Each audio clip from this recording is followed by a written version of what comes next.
سپاس بۆ بەڕێز مامۆستا ئەحمەد گەرمیانی سەرۆکێتی مامۆستایانی کوردستان.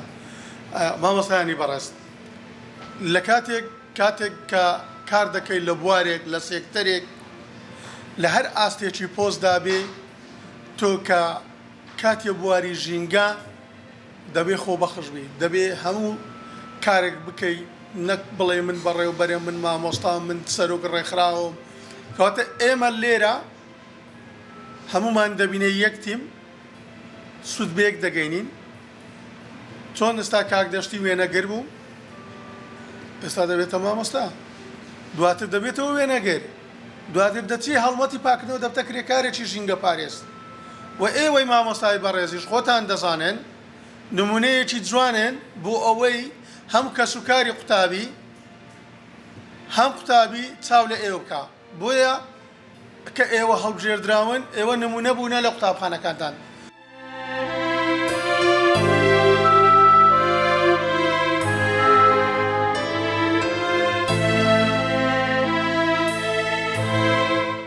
پاراستنی ژینگە ئەرچی هەمووانە و جیهانێکی سەلامەت و پاک مسۆگەر دەکات. بۆ ئەوی تەندروست بژین پێویستە ژینگەیەکی پاکمان هەبێت. بۆ ئەم مەبەستە لەژێر چاودێری مامۆستا لوقمان سەعید سەدیق بەڕێوەبەری گشتی پەروەردەی هەولێر بە هەماهەنگی یەکێتی مامۆستایانی کوردستان و ڕێکخراوی ئاڤیار بۆ هۆشیاری و ژینگەیی خولێکی بۆ مامۆستایانی چەند قوتابخانەیەک کردەوە.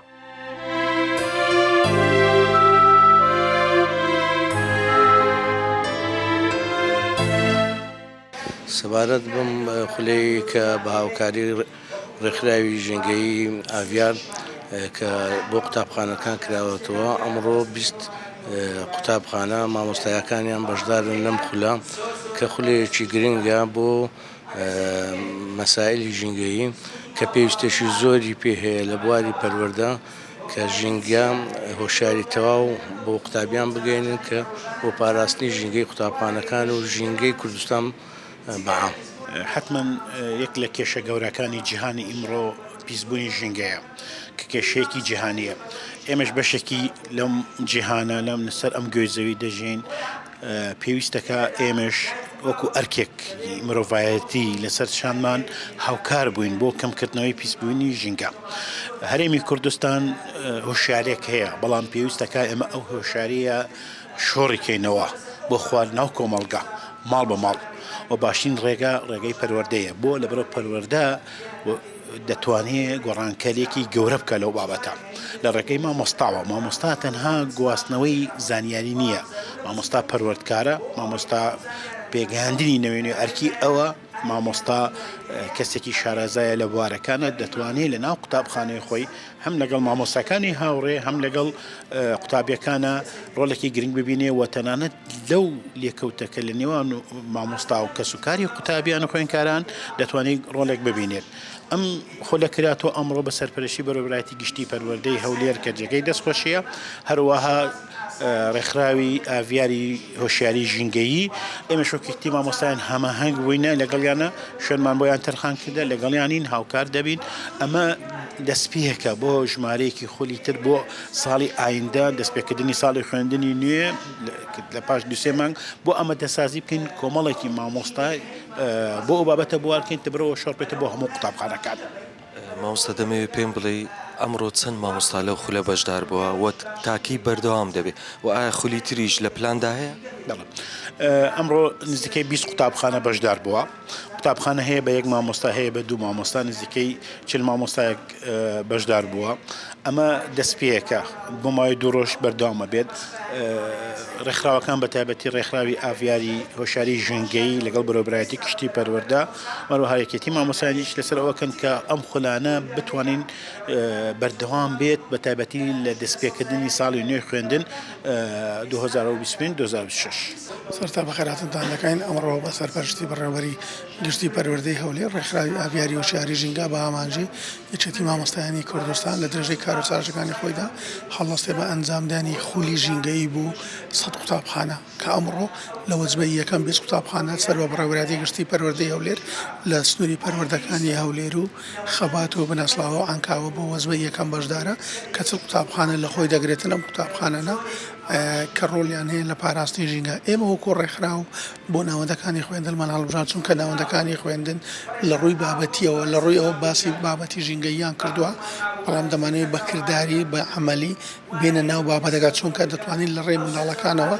بتوانین دایک و باوکەکانیش کۆنتترۆل بکەین لەبەر ئەم منداڵانەش داهاتونە گرفتە ژینگەیەکان باشتر کەم دەکرێت و ئێمە ئەو قوتابخانەی ئەمڕۆ لێرە نەهریەکەیان بە ڕێژەیەک مەبلغێک مادی پێداویستی ژینگەییمان بۆ دابیکردنەوە بە هەمانجی لایەنە ژینگەیەکانی هەولێر کۆمپانیاکان توانراوە کۆمەڵک پێداویستی ژینگەی لە ناو ناوەندەکانی خوێندن دابین کرێ کەم پێداویستیانە دابینکراوە دەتوان ئیش و کارەکانیان ئاسان دەبێتن و ئێمە لەگەڵ ئەو قوتابخانەیە بەردەوام دەبین لە مانجی نۆوە کۆمەڵک چالاکی ناو ناوەندەکان ئەنجام دەدەین وە پاشان ئێمە لە هەر پەروەردەیەک 20 قوتابخانە وەردەگرین بۆ ئەوانیش بە هەمان شێوە بەسەرپەرشتی ئەو مامۆستایانەی ئەمڕۆ لێرەنە خولی ژینگەییان پێدەگۆترێەوە بۆی بتوانێت گرفتە ژینگەیەکان لە ڕێی ئەو قوتابخانەوە چارەسەر بکەین. بڵێ دەمەوێت پێم بڵێ کەشوها تا چەند مەترسی هەیە بۆ سەر مرۆڤایەتی بەڵێ گرفتە ژینگەیەکان بەرەبەرە زیاد دەکەن ئەو گرفتە ژینگەیانەی ئەمڕۆ لە هەرێمی کوردستان هەن لەلایەن خودی تاکەکانەوەیە چ بە نەگوژانەوەی گڵۆپێک چ بە فیڕۆدانی ئاو چ بە پاژماوەکانمان کە فڕی دەدەن ئەمانە هەمویان خۆی لە خۆدا گرفتی ژینگەین بۆیە گرفتە ژینگەیەکان بەرەو مەترسیمان دەڕوە دەبێت تاکەکان ئەمڕۆ خەڵسن بۆ ئەو گرفتە ژینگەیانە کەم بکەینەوە.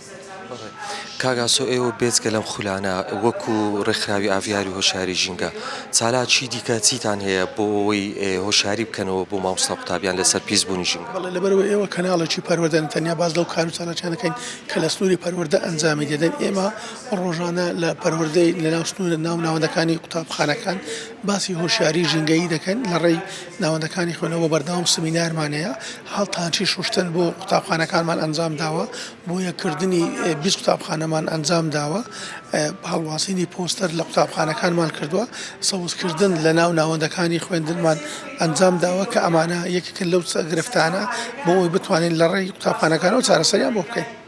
پێویستە لەسەر حکوومەتی هەرێم چی بکرێت بۆ ئەوەی ژینگەمان خاوێن بێت؟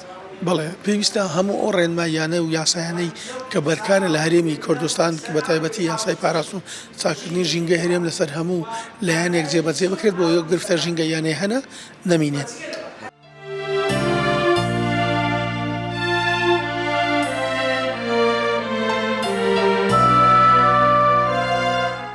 خولەکە بۆ ماوەی 2 ڕۆژ بەردەوام دەبێت لە کۆی 20 قوتابخانە نزیکەی 40 مامۆستا تێدا بەشدارن.